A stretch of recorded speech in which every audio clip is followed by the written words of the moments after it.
variază pe probe pentru că sunt probe recunoscute pentru elevii din seriile anterioare. Promovabilitatea înainte de contestație este 54,76%. Este mai mare decât anul trecut, dar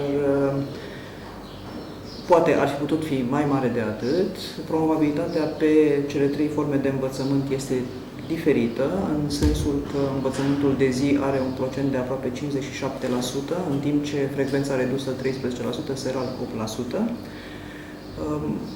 Promovabilitatea este mai mare la disciplinele limba română și istorie, este 79, respectiv 85%, și mai mică la matematică.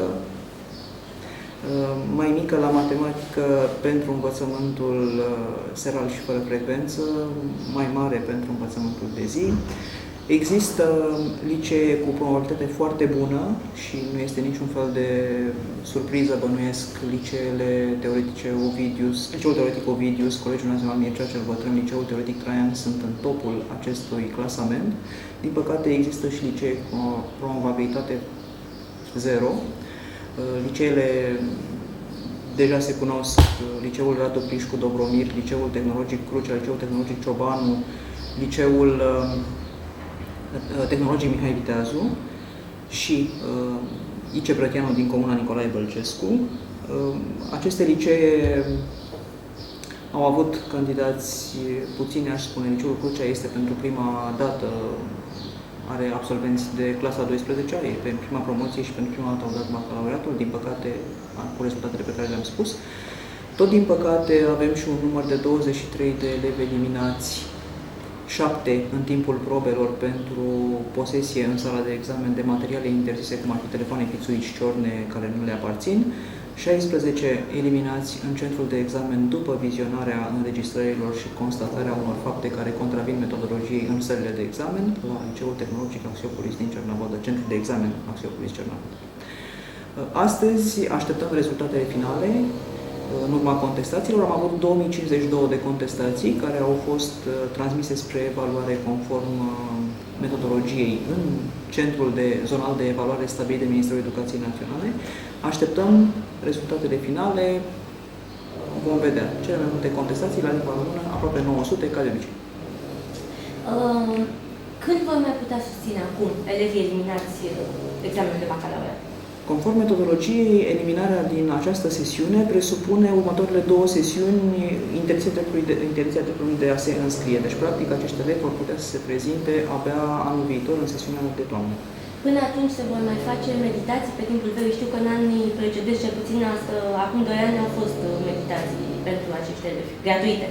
Pregătirea elevilor care nu au promovat bacalaureatul în vederea unei prezentări la o nouă sesiune s-a făcut inclusiv în timpul acestui an școlar. Se va mai face cu siguranță. Din păcate, trebuie spus că din semnalele pe care le avem, toți elevii au tratat cu seriozitate aceste pregătiri și sunt licee la care prezența cadrelor didactice la aceste ore de pregătire suplimentară a fost, dar prezența elevilor nu.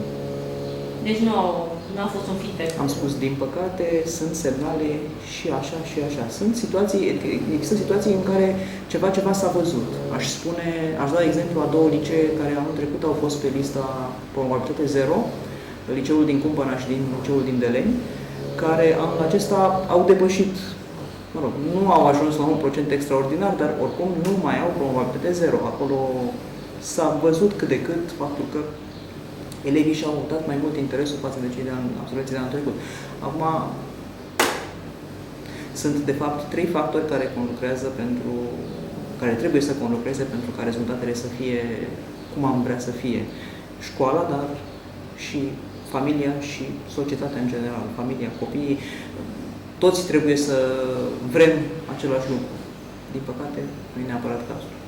Anul trecut, ne mai puteți spune cu aproximativ măcar în urma contestațiilor, câți elevi s-au ales cu nota scăzută? Că ei fac contestație că își doresc o notă mai mare, dar da, din păcate, deci chiar nu pot să-mi spun așa global, nu asta prin surprindere, însă ce trebuie spus este că, în general, atunci când se face contestație în ideea că nota se va mări. Dar nu. Și se poate întâmpla să se și micșoreze și Mă rog, au fost și situații dramatice când un elev promovat a ajuns nepromovat în urma contestației.